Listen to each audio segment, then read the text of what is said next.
So today we'll be dealing with psychology as a discipline. We studied elaborately on the three processes, that is mental processes, experiences, and behaviors. And these three key concepts are interrelated to each other, which means mental processes can influence behaviors, behaviors can influence our experiences, experiences can influence the mental process in turn. Okay, these three things can influence each other as well as happen simultaneously at the same time. Can you see the presentation? Is the screen visible to you all?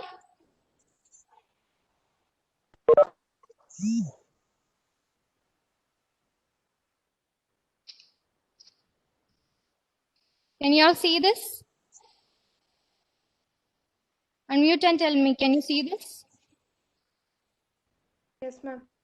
Okay. So we start with this psychology as a discipline. It studies behavior, experience, and mental processes as we discussed earlier. It seeks to understand and explain how the mind works and how different mental processes result in different behaviors. And we saw that in the examples as of now. When we observe others, our own point of view or ways of understanding the world influence our interpretations of their behaviors and experiences. So consider this example. Consider this example where in an organization there is a board meeting scheduled at 10 o'clock. Okay, and one of the members come late, and the person is late by half an hour. Okay, and there are different members present, and most of them have different perspectives. They view the person who is late from different perspectives, and they think different about the person. Say one of the person says, he's so irresponsible, he is always late, he doesn't have punctuality. Person A says this about the person who has come late. Let it be another person who thinks, oh, there was a traffic block, or he didn't have sound sleep yesterday, or maybe he had some issues at home, that is why he became late, otherwise he is a very punctual person. Let it be that way. Okay, these two persons has described the same situation in different ways. So when we as human beings evaluate others or evaluate the behaviors, evaluate the situation in whichever way, the thing differs from person to person. We have different perspectives, we have different viewpoints. So how we evaluate also changes from person to person. I'll show you a picture here. See, just because you're right doesn't mean I'm wrong. You just haven't seen life from my side. So, from this picture, if we are looking from the point of view of the person on the left side of this picture, we can see the image given on the floor as 6, right? And if you see from the other side, it is given as 9. So what the psychologists do is they try to inculcate both these perspectives into one. They don't just take the viewpoint of the person who sees 6, nor do they take the side of the person who sees 9. Instead, what they do is they try to see as many perspectives to the situation as possible and inculcate them, they incorporate them, they try to combine them and see what is happening around. Did you understand that? Yes, give me a feedback. Did you understand? Unmute.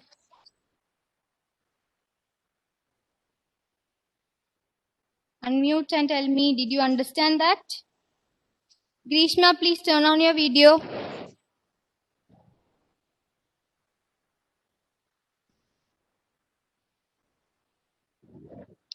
Everybody, please turn on your video. Okay, Amal, did you understand that? Yes, ma'am. Okay. Now, psychologists try to minimize such biases in their explanations of behavior and experiences in various ways. So, when we try to explain that particular picture from only the side of the person who sees 6, then our viewpoint is biased in nature. Biased in nature means we have errors in the way we evaluate it. Yes. So what we have to do as psychologists or psychology students is that we have to minimize the number of biases in our viewpoints, in our perspectives, by learning the concepts and phenomena in psychology. Yeah. When we study the different phenomena, when we study the different processes that are involved, we understand this is why this person thinks this way. This is why this person feels this way. Okay, we have n number of processes and n number of principles to explain why this person sees 6 or why this person sees 9. Okay, and we shouldn't take the place of just the person who sees 6. Rather, we have to combine both these views together and explain why this is happening. What the person on the left saying is true. What the person saying on the right side of the picture is also saying truth.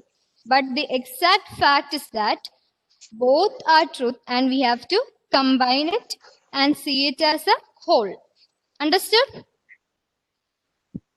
Yes, unmute and tell me, understood? Yes, ma'am. Is it clear?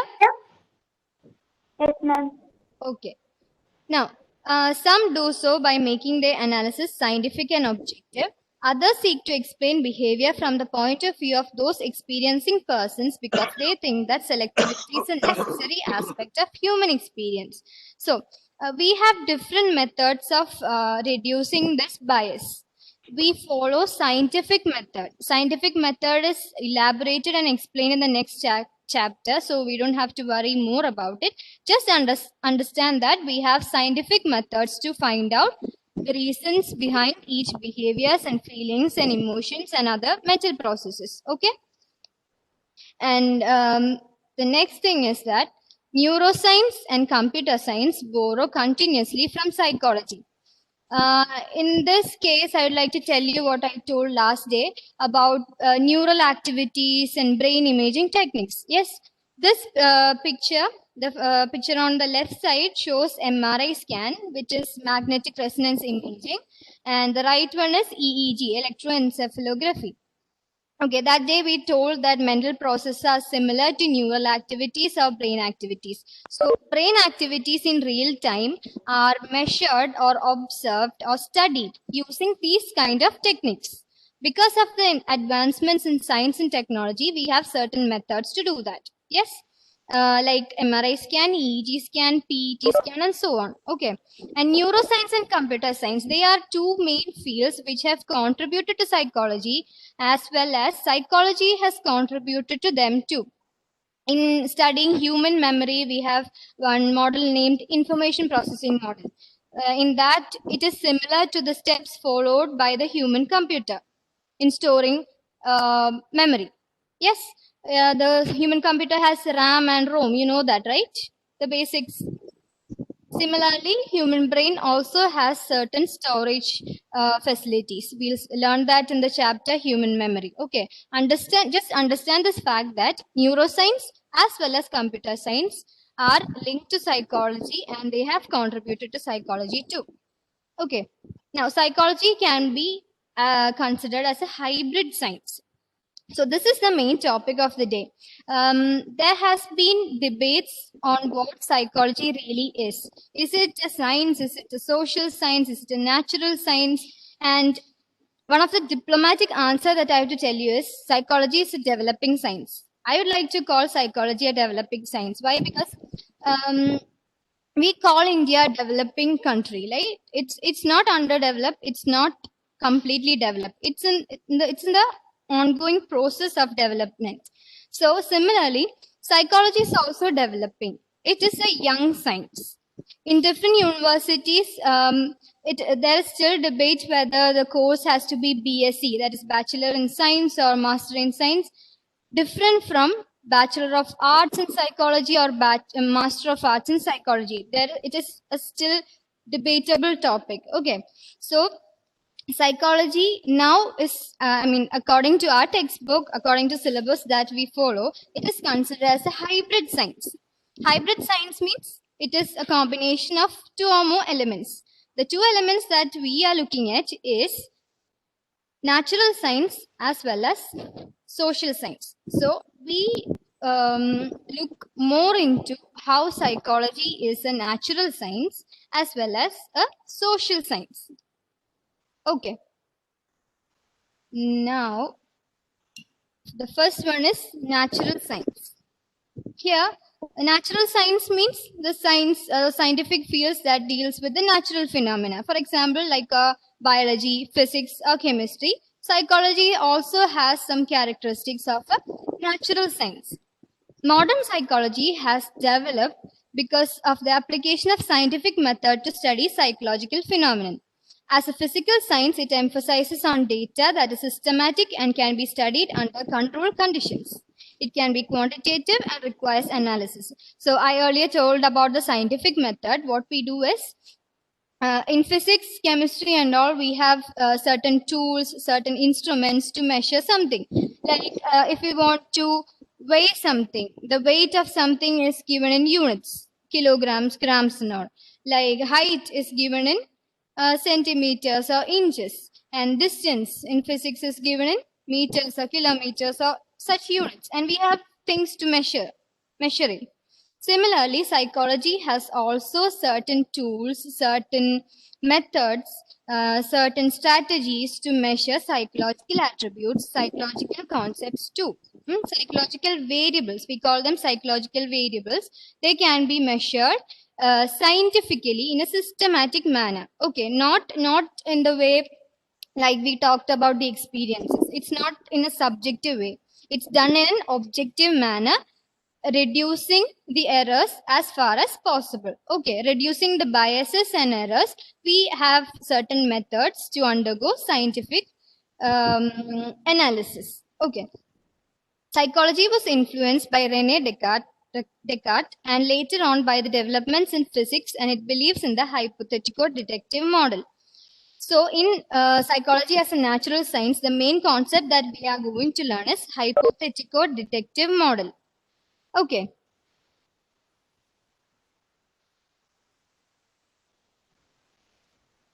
I'll show you a picture. Yes, this is the hypothetico-deductive model. The theory, the deriving a hypothesis, then empirical testing against reality, then amending or agreeing the theory. So we'll take an example from physics. Do you know the story about Newton's law? Gravity? Yes? Unmute and tell me, respond. Do you know or not? The apple fell on Newton's head. Are you familiar with that story? Yes? I can't hear you. Are you familiar with the story? Yes. Okay, fine.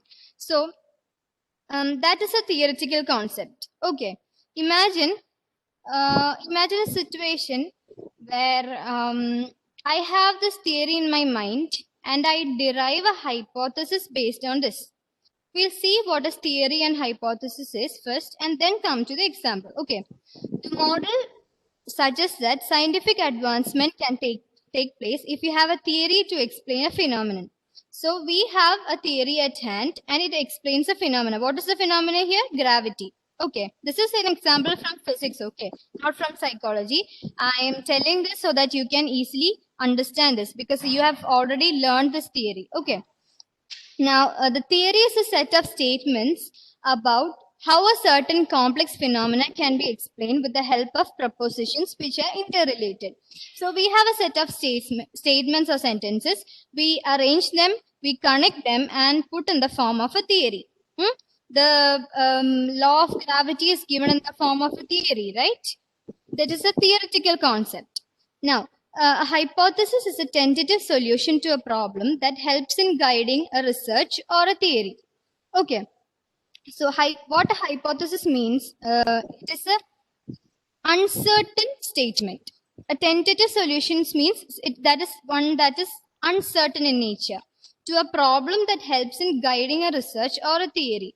So based on the theory, we derive a statement which is uncertain. We are not too sure if it is right or wrong. So we derive something from the theory and then we apply this in daily life to see if it is right or wrong.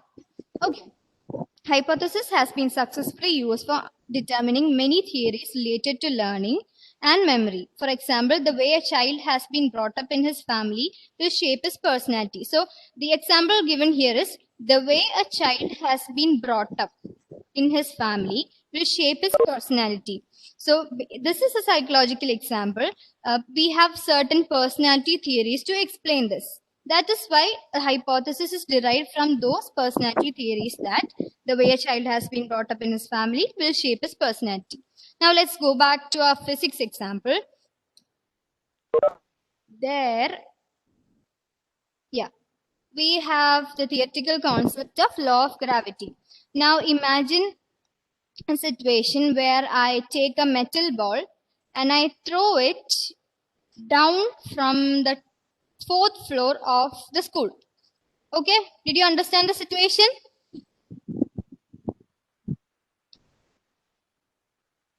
Yes? Okay, yes. And what will happen to the metal ball when I try to throw it from the 4th floor?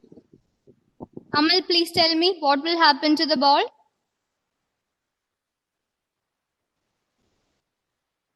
Amal, unmute and tell me what will happen to the ball? It will fall down. It will fall down. How do you know? Gravity. Gravity is there. Have you tried throwing something from a height? Yeah, You haven't thrown anything from a height till now. I have Has thrown. anything fallen from your height? Fallen from your hand? Yeah, ma'am. Yes. And where did it go? Did it go downwards or did it go upwards? Downwards. So you know that it will. You proved that it will go down. Yes. Yeah, ma'am. Okay, so from the theory, we formed a hypothesis that if we take a metal ball, then it will go down. And when we tested it in a real life situation, we tried throwing it from the 4th floor of the building and it fell down. Yes, and we proved that the hypothesis is right. What was the hypothesis? The metal ball that we throw from the 4th floor will fall down. That was a hypothesis. Based on what theory? Based on the theoretical concept of law of gravity. Yes? Yes, is it? Respond. Yes, ma'am.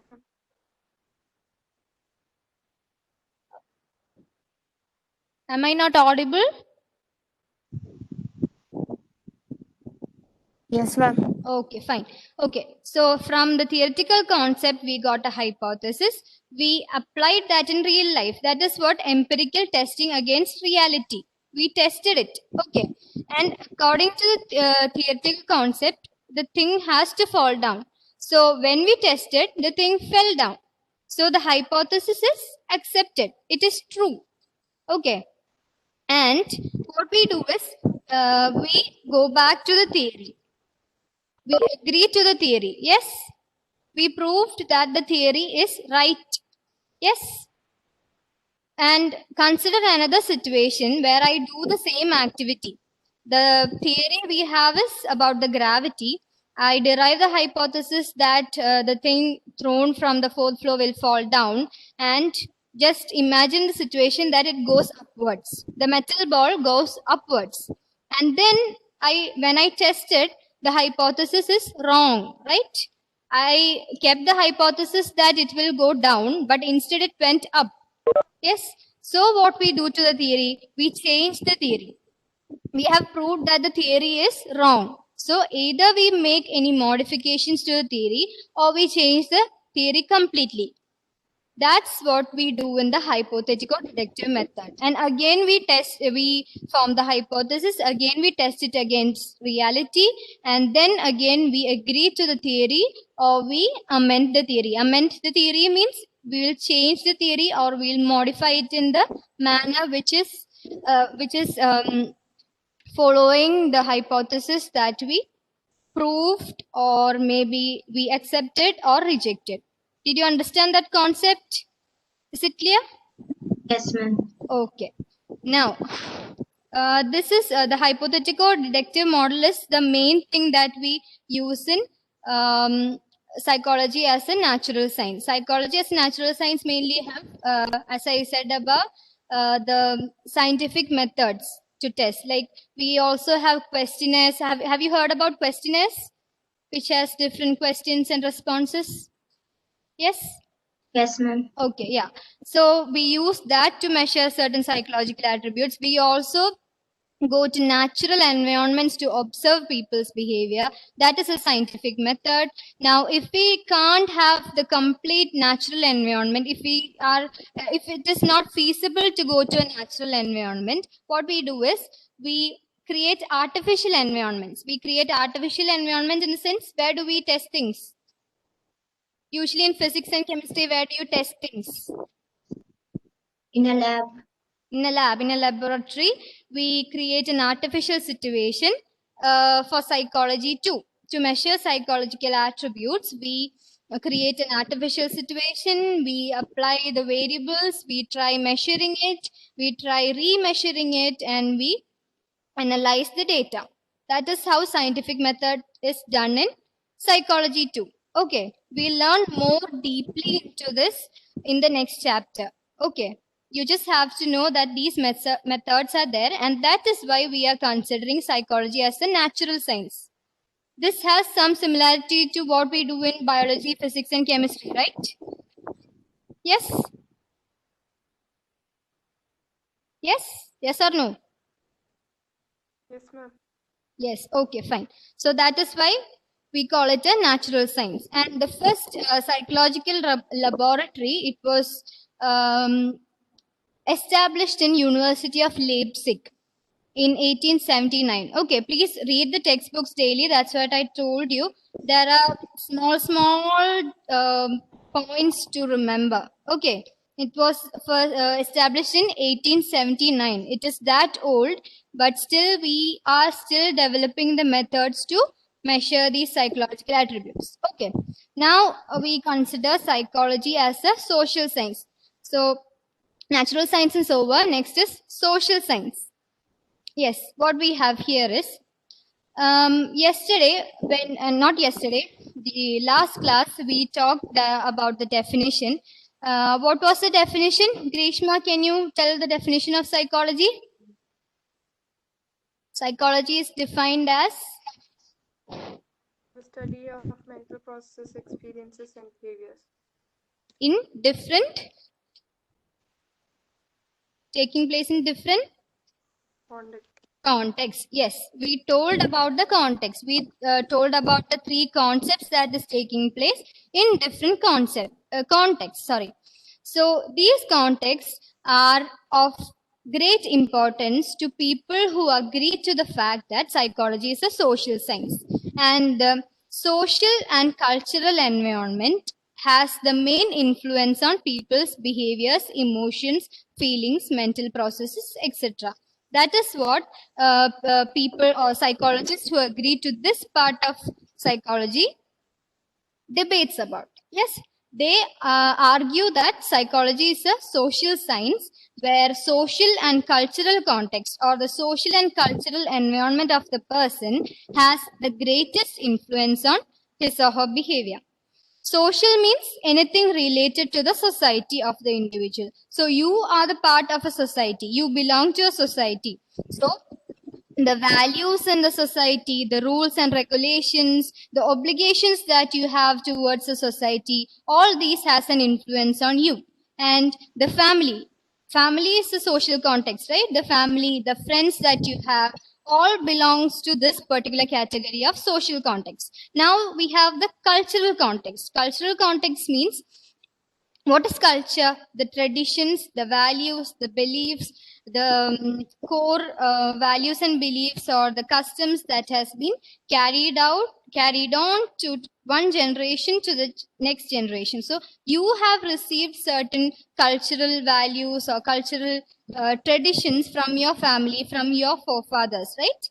And these also shape your behavior. These factors, these values, traditions, the religions, your caste, your religious beliefs, the traditions that you have been having at your home, at your place, all these things has a great influence on your behavior, your feelings, your thoughts, and so on.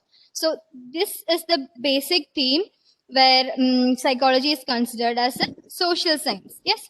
Psychology is a social science because it studies the behavior of human beings in their social and cultural context. Psychology as a social science discipline focuses on humans as social beings, not as natural beings, as social beings. How the social environment, the environment around the person in terms of the society and culture shapes or has influences on the person's behavior, thoughts, and emotions or feelings. It focuses on the individual and communities in relation to their social, cultural, and physical environment. So, in contrast to natural science we deal with mainly about the processes. Okay, the processes we try to explain why this is happening. We try to explain it based on the scientific factors. Okay, and we also take contributions from biological sciences, from the evolutionary concept, from maybe from physics and all. Okay, and what we do here in social sciences, how the individual as well as the community that he or she belongs to, or the society that he or she belongs to, or maybe the culture that he or she belongs to, how this has importance in relation to his or her psychological processes, his or her experiences in life, his or her behaviors, how these factors try to modify this. And as a whole, we say the psychosocial environment of the person. See, when we consider an individual, if consider myself, okay, I behave different when I'm with my friends. I behave different when I'm with my family. I behave different when I'm in a workplace.